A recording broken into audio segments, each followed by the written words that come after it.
Assalamualaikum warahmatullahi wabarakatuh. Kembali lagi di segmen khusus kisah An-Nur Podcast Thread bersama saya Farah Aulia. Pada segmen kali ini saya akan menceritakan sebuah kisah yang berasal dari seorang pemuda yang terkenal di langit lantaran keimanan dan ketakwaannya kepada Allah Subhanahu wa taala. Siapakah dia? Simak kisahnya sampai akhir. Namanya adalah Uwais Al-Qarni.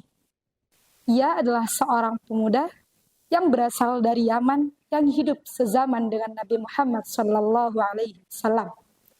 Uwais sendiri bukanlah termasuk orang yang kaya, melainkan ia adalah seorang yang fakir dan yatim yang hanya tinggal berdua dengan ibunya yang sudah lumpuh dan juga tua.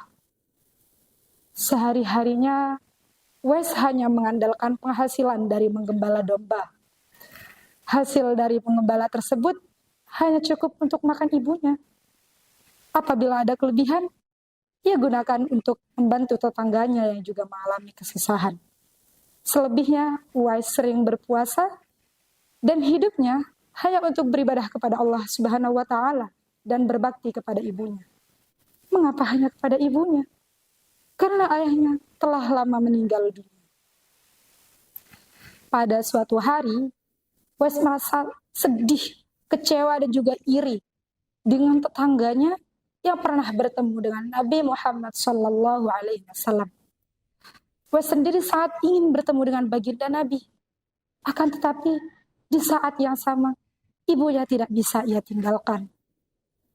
Saking cintanya kepada Nabi Muhammad SAW, ketika Uwais mendengar ada seseorang yang melemparkan Nabi dengan batu sehingga membuat giginya patah, maka Uwais juga melakukan hal yang sama, yakni mematahkan giginya dengan batu hingga patah. Hal ini ia lakukan karena kecintaannya yang begitu mendalam kepada baginda Nabi yang bahkan belum pernah ia temui sama sekali. Uwais selalu bertanya-tanya, kapankah aku bisa bertemu dengan baginda Nabi dan memandang wajahnya dari dekat? Tanya Uwais. Hingga akhirnya pada suatu hari, Uwais mengungkapkan seluruh perasaannya kepada ibunya, seraya meminta izin untuk bertemu baginda Nabi Muhammad SAW di Madinah. Ibunya pun mengizinkannya, seraya berpesan, "Pergilah wahai Uwais anakku, temuilah Nabi di Madinah. Dan apabila engkau telah bertemu dengan Nabi, maka segeralah kembali pulang." Pesan ibu Uwais Al-Qarni. Dengan hati yang begitu gembira, Uwais pun pergi ke Madinah. Sesampainya di Madinah, ia pun mengetuk pintu rumah Nabi Muhammad SAW. Akan tetapi yang bukanya bukanlah Nabi Muhammad, melainkan Sayyidah Aisyah radhiyallahu anha. Uwais menanyakan keberadaan Nabi Muhammad SAW. Dan Uwais juga memberitahu kepada Sayyidah Aisyah bahwa ia sangat ingin bertemu dengan baginda Nabi. Sayyidah Aisyah radhiyallahu anha menjelaskan bahwa Nabi sedang tidak berada di rumah. Ia sedang berada dalam medan pertempuran. Kata Sayyidah Aisyah. Dengan hati yang begitu kecewa, Uwais pun merasa kecewa. Karena walaupun Uwais sudah sampai di rumah Nabi pun, ia tidak bisa bertemu dengan Nabi Muhammad. Ia ingin sekali menunggu Nabi Muhammad pulang dari medan pertempuran. Akan tetapi, ia teringat akan pesan ibunya yang memerintahkannya untuk segera kembali pulang jika ia telah bertemu dengan Nabi Muhammad SAW. Akhirnya, dengan berat hati, Uwais lebih memilih untuk mematuhi perintah ibunya, yakni pulang walaupun tanpa bertemu sama sekali dengan Nabi Muhammad SAW. Setelah Nabi pulang dari medan pertempuran, Nabi menanyakan kepada Sayyidah Aisyah radhiyallahu anha mengenai seorang pemuda yang mencarinya ketika ia berada di dalam medan pertempuran. Sayyidah Aisyah radhiyallahu anha menjelaskan bahwa ada seorang pemuda yang berasal dari Yaman yang sangat ingin sekali berjumpa dengan Nabi Muhammad. Ia ingin sekali menunggu kembali. Ia ingin sekali menunggu Nabi pulang. Akan tetapi, ibunya sudah tua dan sakit-sakitan. Akhirnya ia lebih memilih untuk pulang ke rumah. Mendengar hal tersebut, Nabi Muhammad sudah langsung memahaminya bahwa pemuda tersebut adalah Uwais Al-Qarni, yakni pemuda yang terkenal di langit lantaran keimanan dan ketakwaannya kepada Allah Subhanahu wa taala.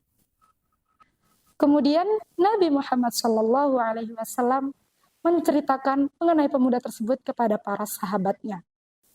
Seraya bersabda, "Wahai sahabatku, jika kalian ingin bertemu dengan pemuda itu, maka perhatikanlah, terdapat tanda putih di tengah telapak tangannya." Sabda Nabi Muhammad SAW.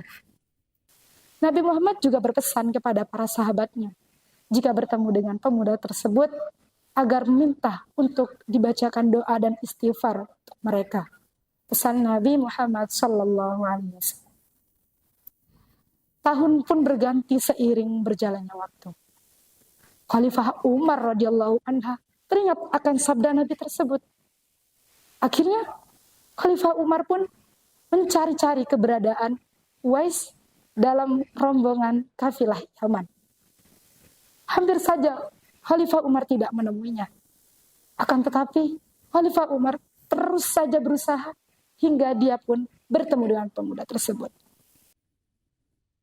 Setelah bertemu dengan Uwais Al-Qarni, Khalifah Umar dan Ali radhiyallahu anhuma teringat akan sabda Nabi.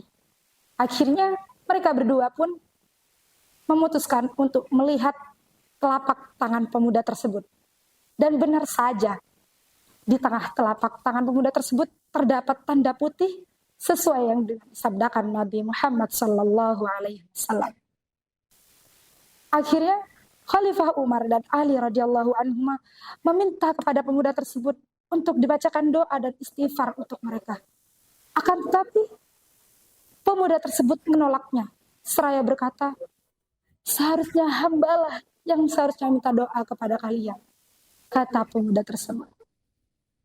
Khalifah Umar dan Ali radhiyallahu anhuma menolaknya, seraya berkata, "Aku tidak ingin." Khalifah Umar dan Ali radhiyallahu anhuma menolak hal tersebut, bahkan terus memaksa Uwais Al-Qarni untuk mendoakan mereka.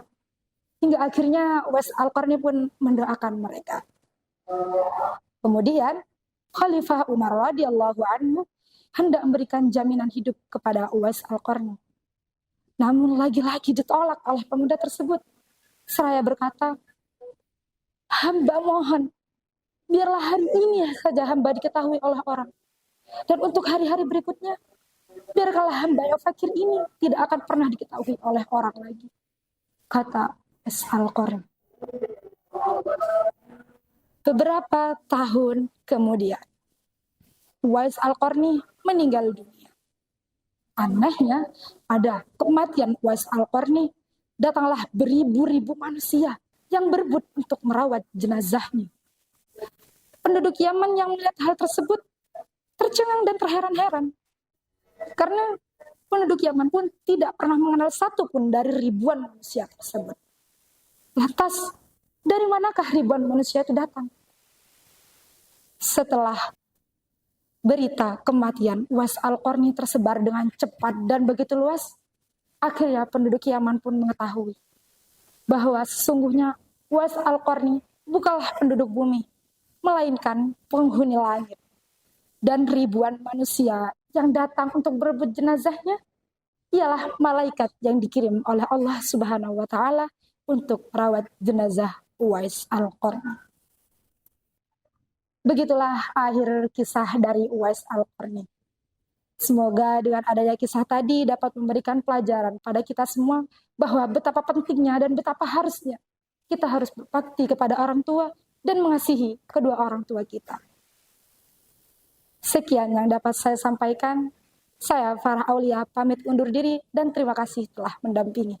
Wassalamualaikum warahmatullahi wabarakatuh.